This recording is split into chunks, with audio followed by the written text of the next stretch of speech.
Hello, 大家好. Chinese characters ලියන විදිය ගැන 4වෙනි වීඩියෝ එක මේක. පළවෙනි වීඩියෝ එකේ ඉඳලා මේ සීරීස් එක පිළිවෙලට බලන්න මේක හොඳට තේරෙන්න. මේ ඔක්කොම වීඩියෝස් පිළිවෙලට තියෙන ප්ලේලිස්ට් එකට ලින්ක් එක පහළ තියෙනවා. පළවෙනි වීඩියෝස් ටික බැලුවේ නැත්නම් මුලින් ඒව බලලා එන්න. මේ වීඩියෝ සීරීස් එකෙන් ඔයාලා ඉගෙන ගන්නේ Chinese characters ලියන්නේ කොහොමද කියන එක.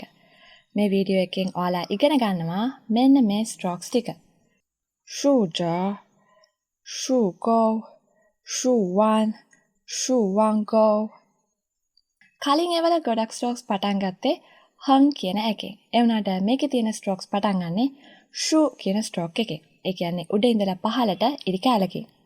මේ වීඩියෝ එකේ පළවෙනි stroke එක 竖着竖着 ඔයාලට මතක නම් hung 着 ඒකේ මුලින් hung ලිව්වට පස්සේ මේ වගේ පහළට ඉරි කැලක් ලිව්වා. මේකම අනිත් පැත්තට ලියන එකයි 竖着 stroke එක. මුලින් shu එක ලියලා ඉවර කරන්නේ නැතුව හරහට ඉරි කැලක් ලියනවා. මේක 竖着.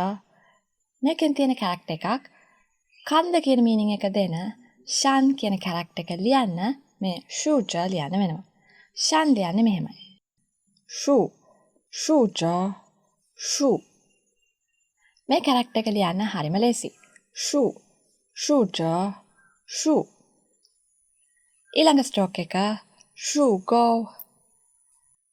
ඔයාලට මතක නම් හංගෝ stroke එක ඒක වගේම shu වලින් පටන් අරගෙනයි මේක ලියන්න ඕනේ. හංගෝ එකේ හරහට ඉරි කැලක් අරගෙන පොඩි කැලකින් ඉවර කරා. මේකෙත් ඒකම කරන්න තියෙන්නේ හැබැයි shu එක ලියලා ඉවර වෙලා. මේ ගන්න පොඩි ඉරි කැල වම් පැත්තට පොඩි ඉරි කැලක්. මේකේ තියෙන character එකක් වතුර කියන meaning එක දෙන shui කියන character එක ලියන්න මේ 竖钩 ලියන්න වෙනවා. මේක ලියන්නේ 竖钩 හං පිය පිය නා.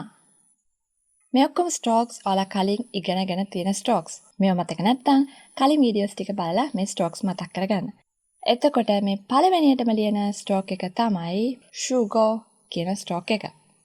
ඊළඟ stroke එක 竖弯 ඔයාලට මතක නම් 横折弯 stroke එක ඒකේ මේ හරහට ඉරි කැල නැතුව ලියන stroke එක තමයි 竖弯 කියන්නේ. මේකේ නම 竖弯 නිසා මුලින්ම මෙන්න මෙහෙම shu එකක් ලියලා තමයි මේක පටන් ගන්න ඕනේ. ඊටු ටික 横折弯 වගේ පොඩ්ඩක් round කරලා ගන්න තියෙන්නේ. මේකෙන් තියෙන character එකක් 4 කියලා කියන්න ලියන s කියන character එක ලියන්න මේ stroke එක ඕන වෙනවා. s character එක ලියන්නේ මෙන්න මේ strokes වලින්. 竖横折撇竖折横මේකේ මෙන්න මේ stroke එකයි 竖折 stroke එක.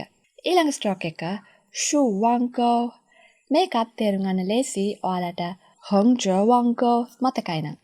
横折弯钩 stroke එකේ වගේම මේක ලියන්න පුළුවන් එකේ මේ hung එක නැතුව.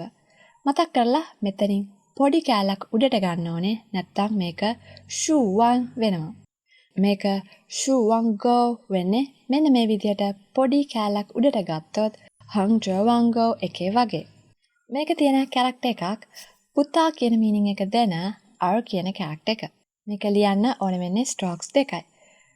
撇竖弯钩 මේකේ මේ දෙවෙනි stroke එක 竖弯钩 දැන් ඔයාලා දන්නවා strokes 18ක්. ඔයාලට දැනටමත් ගොඩාක් characters ලියන්න පුළුවන්. අපි තව strokes ටිකක් ඉගෙනගෙන ඉවර වෙලාම බලමු ගොඩක් පාවිච්චි වෙන characters වල තියෙන strokes මොනවද කියලා.